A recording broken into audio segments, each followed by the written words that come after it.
मैं जीके भाई रविंद्र सर और आज हम पढ़ेंगे हरियाणा रोड सेफ्टी से जुड़े क्वेश्चन।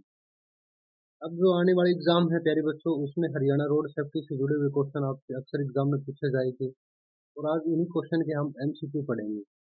मोस्ट इंपोर्टेंट क्वेश्चन है सभी, आपको जरूर न जरूर कोई ना कोई एग्जाम में जरूर देखने को मिलेगी। चलिए देखते हैं आज का पहला क्वेश्चन हमारा। और पहला क्वेश्चन है, ड्राइविंग सीट के सामने वाले पारदर्शी कांच को क्या कहा जाता है? यानी कि जो हमारी कार होती है उसके सामने जो शीशा लगा होता है उसको किस नाम से जाना जाता है?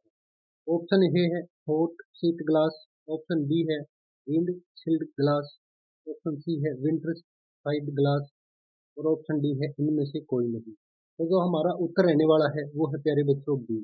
ऑप्शन बी रहेगा। जो हमारी गाड़ी होती है उसकी जो सामने का शीशा है उस शीशे को विंड शील्ड ग्लास के नाम से जाना जाता है।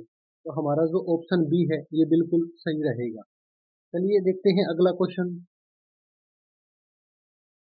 अगला क्वेश्चन है, सामने की गाड़ी से आगे जाने के लिए किस ओर से ओवरटेक करना चाहिए? यानी कि कोई भी गाड़ी है हमारे सामने चल रही है, अगर हमें उस गाड़ी से आगे जाना है तो हमें कौन सी साइड से उस गाड़ी को पार करना पड़ेगा यानी कि ओवरटेक करना पड़ेगा? ऑप्शन चार दिए गए हैं, बाई ओर से, दाई ओर से, दाई और बाई और दोनों से, और ऑप्शन डी है अपनी समझदारी से। तो जो हमें ओवरटेक करना चाहिए, जैसे आपको चित्र में दिखाया गया है कि हमारी दाईं ओर से हमें ओवरटेक करना चाहिए गाड़ी से। तो ऑप्शन नंबर जो बी है ये बिल्कुल सही रहेगा, हमें दाईं ओर से ओवरटेक करना चाहिए। नेक्स्ट क्वेश्चन है, देखिए, ट्रैफिक लाइट पर खड़े रहकर इंजन ना बंद करने से क्या तात्पर्य है? यानी कि ट्रैफिक लाइट है और वहां अगर रेड लाइट आई है, हमारा वाहन अगर वहां खड़ा है तो हमें मतलब क्या करना चाहिए वहां? क्वेश्चन देखिए एक बार, ट्रैफिक लाइट पर खड़े रहकर इंजन ना बंद करने से क्या तात्पर्य है? तात्पर्य ईंधन की खपत होगी, यानी कि हमारा अगर वाहन चलेगा तो अफकोर्स जो ईंधन की खपत है वो जरूर होगी। ऑप्शन बी है वायु प्रदूषण होगा, तो अगर इंजन चलेगा तो वायु प्रदूषण भी जरूर होगा। ऑप्शन सी है उपयुक्त दोनों और ऑप्शन डी है इनमें से कोई नहीं। तो जो हमारा ऑप्शन सी है ये बिल्कुल सही रहेगा, क्योंकि ईंधन की खपत भी होगी और वायु का प्रदूषण भी जरूर होगा। अगला क्वेश्चन देखिए, अगर आपका ड्राइविंग लाइसेंस खो जाता है तो डुप्लीकेट लाइसेंस प्राप्त करने की प्रक्रिया का अंग है। तो अगर हमारा जो ड्राइविंग लाइसेंस है वो खो जाता है तो हमें क्या क्या कार्य करने पड़ेगी? देखिए सबसे पहले है खोए लाइसेंस की एफआईआर। बिल्कुल सही बात है, हमें एफआईआर दर्ज करवानी पड़ेगी। ऑप्शन बी है शुल्क देना होगा, तो अगर हमें डुप्लीकेट लाइसेंस प्राप्त करना है तो भी हमें शुल्क अवश्य देना होगा। एलएलडी के लिए आवेदन देना होगा, तो हमें का जो फॉर्म है वो भी जरूर अप्लाई करना होगा। तो जो ऑप्शन नंबर डी है ये बिल्कुल सही रहेगा। तो इस क्वेश्चन का जो आंसर है वो रहेगा उपरोक्त सभी। नेक्स्ट क्वेश्चन देखिए, वाहन की गति सीमा क्या होनी चाहिए? अत्यधिक तेज होनी चाहिए, अत्यधिक कम होनी चाहिए, यातायात एवं मौसम की स्थिति के अनुसार होनी चाहिए, और ऑप्शन डी है उपरोक्त सभी। तो ऑप्शन सी है बिल्कुल सही रहेगा, क्योंकि हमें जो भी हमारा वाहन चलाना है तो मौसम व स्थिति के अनुसार ही चलाना चाहिए। तो ऑप्शन नंबर जो डी है सॉरी सी है ये बिल्कुल सही रहेगा। नेक्स्ट क्वेश्चन देखिए, ड्राइविंग के लर्निंग लाइसेंस हेतु आयु कम से कम कितनी होनी चाहिए? तो अगर हमें लर्निंग लाइसेंस बनवाना है तो जो लाइसेंस हेतु आयु है वो कम से कम हमारी होनी चाहिए 18 वर्ष। 18 वर्ष की आयु कम से कम होनी चाहिए, और जो वोट डालने की भी आयु होती है प्यारे दोस्तों वो भी 18 वर्ष ही होती है। आगे चलते हैं। वाहन चलाते समय अन्य दूसरे वाहनों की गति कम करने का संकेत किस प्रकार दिया जाता है? यानी कि जब हम वाहन चला रहे हैं और हमारे दाईं या बाईं ओर कोई वाहन चल रहा है, अगर हमें उसे थोड़ा सा स्लो करवाना है तो हमें क्या करना पड़ेगा? ऑप्शन ए है डिपर द्वारा। डिपर जो यूज की जाती है वे दिशा डिसाइड करने के लिए की जाती है, तो ऑप्शन ए नहीं रहेगा हमारा। दाई और बाई ओर का इंडिकेटर द्वारा। तो जो दाई व बाई ओर दोनों इंडिकेटर एक साथ दिए जाते हैं, वो जब हम गाड़ी को सड़क के किसी साइड में पार्क करते हैं तो दोनों इंडिकेटर देने बहुत जरूरी होते हैं। उसके बाद ऑप्शन सी है दायां हाथ बाहर निकालकर तथा हथेली नीचे की तरफ करके ऊपर नीचे करके। और ऑप्शन डी है इनमें से कोई नहीं। तो जो ऑप्शन नंबर सी है ये हमारा बिल्कुल सही रहेगा। दायां हाथ बाहर निकालकर तथा हथेली नीचे की तरफ करके ऊपर नीचे करके हम इसको संकेत दे सकते हैं। अगला क्वेश्चन है, यातायात संकेतों में लाल बत्ती कहाँ होती है? यानी कि आपने अक्सर देखा होगा कि जो भी यातायात संकेत होते हैं रोड के ऊपर, आपने अवश्य देखी होगी कि तीन बत्तियां लगी होती है मुख्य रूप से। इसमें एक येलो कलर की होती है, एक ग्रीन कलर की होती है, एक लाल कलर की होती है। उन्हीं संकेतों के बारे में पूछा गया है कि लाल बत्ती है वो कहाँ होती है। सबसे ऊपर, सबसे नीचे, मध्यम या कहीं भी हो सकती है। तो कहीं भी तो हो भी नहीं सकती है, ये भी एक रूल के अनुसार होती है। और जो ही होती है प्यारे बच्चों, जो लाल रंग की लाइट होती है ये सबसे ऊपर होती है, जो यातायात को रुकने का संकेत देती है। आगे देखिए, यातायात संकेतों में पीली बत्ती कहाँ होती है? तो आप चित्र में देख रहे हैं, जो पीली बत्ती है वो बिल्कुल बीच में होती है। और पीली बत्ती बत्ती होती है प्यारे बच्चों, ये हमें, हमारा यातायात है, हमारे जो संसाधन है, हमारे पास कोई भी व्हीकल है उसको स्टार्ट करने का संकेत देती है। तो पीली बत्ती कहाँ होती है? पीली बत्ती होती है मध्यम में। यातायात संकेतों में पीली बत्ती कहाँ होती है? तो मध्यम में होती है। अगला क्वेश्चन है, यातायात संकेतों में हरी बत्ती कहाँ होती है? तो आपने चित्र भी देख लिया है, एक बार अच्छे से चित्र और देखना आप वीडियो बैक करके, आप अवश्य याद कर पाओगे सभी को। तो हमने देखा था सबसे ऊपर जो बत्ती थी वो कौन सी बत्ती थी? सबसे ऊपर लाल बत्ती थी।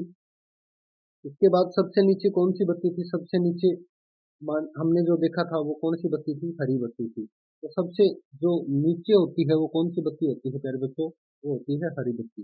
तो हमारा जो ऑप्शन नंबर बी है ये बिल्कुल सही रहेगा। चलिए अगले क्वेश्चन की ओर चलते हैं। अगला क्वेश्चन है, बसों के टायरों में कितनी हवा भरनी चाहिए? तो जो बस के टायर होते हैं उसके अंदर जो हवा भरी जाती है प्यारे बच्चों, वो भरी जाती है 6 से 9 केजी के बीच। 6 से 9 केजी के बीच बसों के टायरों के अंदर हवा भरी जाती है। अगला क्वेश्चन देखिए, सड़कों के मध्य में बनी टूटी सफेद पट्टी का क्या तात्पर्य है? आप अक्सर सड़क के ऊपर चलते होंगे तो आपने बीच में एक टूटी, यानी कि जो बीच बीच में से जगह छोड़ी हुई पट्टी होती है, सफेद रंग की जो पट्टी होती है, इसका तात्पर्य क्या है? सड़क पर मरम्मत कार्य जारी है, इसका इसके साथ कोई लेना देना नहीं है। सड़क को दो भागों में बटी, यानी कि जो हमारी सड़क है उसको दो भागों में बांटा गया है और इसे पार किया जा सकता है। तो हमारा जो ऑप्शन बी है बिल्कुल सही रहेगा। ये सड़क को दो भागों में बांटने का कार्य करती है। और अगर हम, कोई सामने वाली गाड़ी है को ओवरटेक करना चाहिए तो हम दाएं बाएं अच्छे से देख के इसको पार भी कर सकते हैं। तो ऑप्शन नंबर जो बी है ये हमारा बिल्कुल सही रहेगा। नेक्स्ट क्वेश्चन देखिए। अगला क्वेश्चन है हमारा, यदि आप बस में सफर कर रहे हैं और बस में आग लग जाती है तो आप अपने बस संचालक को क्या कहेंगे? ऑप्शन नंबर ए है, लपटों को बुझाने के लिए वाहन की गति बढ़ाई। तो ये गलत है, क्योंकि लपट अगर हमें बुझानी है तो अगर हम वाहन की गति बढ़ाएंगे तो लपट हवा के कारण और भी ज्यादा तेज होगी। ऑप्शन बी है, अन्य चालकों को संचेत करने के लिए हॉर्न बजाई। और की जगह सॉरी ये हॉर्न आएगा। तो अगर हम हॉर्न बजाएंगे तो भी जो हमारे यात्री हैं, बस में यात्रा कर रहे हैं, उनको तो पहले ही पता होगा कि बस के अंदर आग लग गई है, तो इससे भी कोई समझाने का तात्पर्य नहीं है। ऑप्शन सी है, रुकने के लिए और इंजन बंद करने के लिए नहीं, बिल्कुल सही है। क्योंकि अगर हम वाहन को रुकवाएंगे तो जो यात्री है उसके अंदर प्रवेश कर रहे हैं, जो यात्रा कर रहे हैं, वो आसानी से उतर जाएगी और इंजन बंद होने से आगे कम होगा। तो ऑप्शन नंबर जो सी है हमारा बिल्कुल सही रहेगा। अगला क्वेश्चन है, जेब्रा क्रॉसिंग आपने अक्सर सड़क के ऊपर देखी होगी या जो चौराया होता है उसके पास जरूर देखी होगी।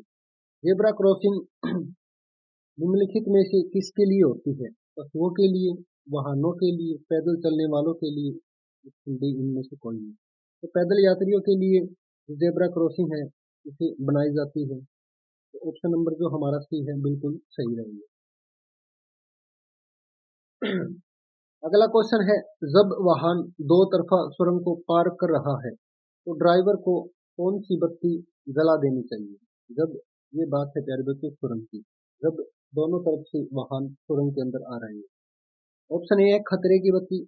तो खतरे की बत्ती का इसके साथ कोई संबंध नहीं है। हाई बीम बत्तियां, यानी कि जो लंबी लाइट देती है। ऑप्शन सी है धुंध की बत्तियां।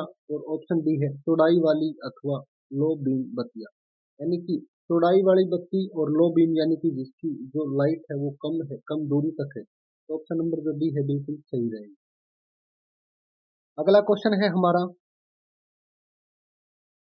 अगला क्वेश्चन है यदि ट्रैफिक लाइट हरी है, कोई ट्रैफिक पुलिस कर्मचारी आपको रुकने का संकेत दे रहा है, तो आपको उस समय क्या करना चाहिए? तो देखिए, हरी लाइट का जो मतलब होता है प्यारे बच्चों, वो होता है कि वाहन को चलाएं। लेकिन जो पुलिस कर्मचारी है आपको रुकने का संकेत दे रहा है, तो कोई ना कोई प्रॉब्लम जरूर है। कोई टेक्निकल फॉल्ट भी हो सकता है जिस कारण बत्ती जो हरी है वो लगातार ही जली रह रही है। तो इसमें देखना है हमें ऑप्शन, ऑप्शन ए है ट्रैफिक सिग्नल का पालन करेंगे, ऑप्शन बी है ट्रैफिक पुलिस कर्मचारी के संकेतों का पालन करेंगे, ऑप्शन सी है पहले ट्रैफिक सिग्नल का पालन तथा बाद में ट्रैफिक पुलिस कर्मचारी के संकेत का पालन करेंगे, ऑप्शन डी है ट्रैफिक पुलिस के संकेत को नजरअंदाज करेंगे। तो जो हमारा ऑप्शन बी है ये बिल्कुल सही रहेगा, ट्रैफिक पुलिस कर्मचारी की संकेत का पालन करेंगे। ऑप्शन नंबर बी बिल्कुल सही रहेगा। अगला क्वेश्चन है, गाड़ी के फिल्टर बेस को कितने किलोमीटर की यात्रा पर साफ करना चाहिए? यानी कि जो हमारा गाड़ी का फिल्टर है इसे कितनी दूरी तय करने के बाद हमें साफ करना चाहिए? तो ये देश गलती से टाइप हो गया है। 2000 किलोमीटर, 5000 किलोमीटर, 8000 किलोमीटर और 9000 किलोमीटर। तो ऑप्शन नंबर जो डी है ये हमारा बिल्कुल सही रहेगा। 9000 किलोमीटर के बाद हमारे जो गाड़ी के फिल्टर होते हैं उसे हमें साफ कर लेने चाहिए। अगला है गाड़ियों में डायरेक्शन इंडिकेटर होता है। ऑप्शन ए है आगे, ऑप्शन बी है केवल पीछे, ऑप्शन सी है आगे और पीछे दोनों, ऑप्शन डी कहीं भी। तो ऑप्शन नंबर जो सी है ये हमारा बिल्कुल सही रहेगा, क्योंकि गाड़ियों के अंदर जो इंडिकेटर होते हैं वो आगे भी होते हैं और पीछे भी होते हैं। अगला क्वेश्चन देखते हैं, कुछ सड़कों पर लगी केवल लाइट लाल लाइट का तात्पर्य है। तो ऑप्शन ए है गाड़ी ले जाने के लिए सड़क खुली नहीं है, सड़क पर कोई काम चल रहा है, अधिक भीड़ भाड़ की जगह में यातायात पूर्णतः प्रतिबंधित है, उपरोक्त सभी। तो ऑप्शन नंबर जो डी है वो हमारा बिल्कुल सही रहेगा, उपरोक्त सभी। अगला क्वेश्चन देखते हैं, चौराहे के समीप वाहन की गति कर देनी चाहिए। तो अगर कहीं भी हम यात्रा कर रहे हैं, कोई साधन चला रहे हैं, तो जब चौराया आता है तो हमारी जो वाहन है उसकी गति कर देनी चाहिए। तो क्या करनी चाहिए? ऑप्शन ए है तेज करनी चाहिए, ऑप्शन बी है धीमी करनी चाहिए, ऑप्शन सी है मध्यम और ऑप्शन डी है शून्य। तो हम हमारा जो वाहन है उसकी गति धीमी करनी चाहिए। तो ऑप्शन नंबर जो बी है ये बिल्कुल सही रहेगा। अगला क्वेश्चन है, जब कोई ट्रैफिक पुलिस अपने दाएं हाथ को नीचे रखकर बाएं हाथ को कंधों के बराबर फैलाता है तो पीछे की यातायात रुक जाती है, सामने की यातायात रुक जाती है, बाईं ओर की यातायात रुक जाती है और ऑप्शन डी है इनमें से सभी। तो जो पीछे की यातायात है वो रुक जाती है। आपने अक्सर चौराहे के ऊपर पुलिस कर्मचारी को ये जो संकेत है देते हुए जरूर देखा होगा। अगला क्वेश्चन है, वाहन चलाते समय सड़क के किस साइड रहना चाहिए? अगर हम यात्रा कर रहे हैं, कोई भी वाहन चला रहे हैं, तो हमें किस दिशा में रहना चाहिए? ऑप्शन ए है सड़क के बाईं ओर, सड़क के दाईं ओर, ऑप्शन सी है सड़क के बीच में, ऑप्शन डी कभी दाएं और कभी बाएं। तो जो हमारा ऑप्शन है वो बिल्कुल रहेगा ए सही, क्योंकि हमें अवश्य बाईं ओर रहना चाहिए। और एक चीज और हम याद रख सकते हैं कि जो हमारी शर्ट होती है उसकी जो जेब होती है वो भी बाईं तरफ होती है, तो उस जेब के अनुसार भी हम रह सकते हैं। अगला क्वेश्चन है, वाहन चलाते समय निम्नलिखित में से किन बातों का ध्यान देना चाहिए? रोड सिग्नल का बिल्कुल सही बात है, रोड साइन का ये भी सही है, रोड सेंस का ये भी सही है और ऑप्शन डी उपरोक्त सभी। तो उपरोक्त सभी बातों का हमें ध्यान अवश्य देना चाहिए। अगला क्वेश्चन देखिए, सुरक्षा संकेतों को मुख्य भागों में बांटा जा सकता है। तो जो सुरक्षा के संकेत होते हैं ये तीन भागों में बांटा जा सकता है मुख्य रूप से। एक हमें जो सिग्नल बताते हैं, एक कोई सूचना देते हैं, एक कोई चेतावनी देता है। तो इन्हें मुख्य रूप से तीन भागों में बांटा जा सकता है। तो आज की क्लास में प्यारे बच्चों हम यहीं तक पढ़ेंगे, फिर मिलते हैं एक नई क्लास के साथ। तब तक आप देखते रहिए जीके बाई रविंद्र सर। बहुत सारी वीडियो हमने यहाँ डाली है और आप कोने में जो दिखाई दे रहा है ये वीडियो भी एक बार अवश्य चला के देखें। अगर आपको हमारी वीडियो पसंद आई तो कृपया लाइक शेयर व कमेंट करने का कार्य करें। धन्यवाद। जय हिंद।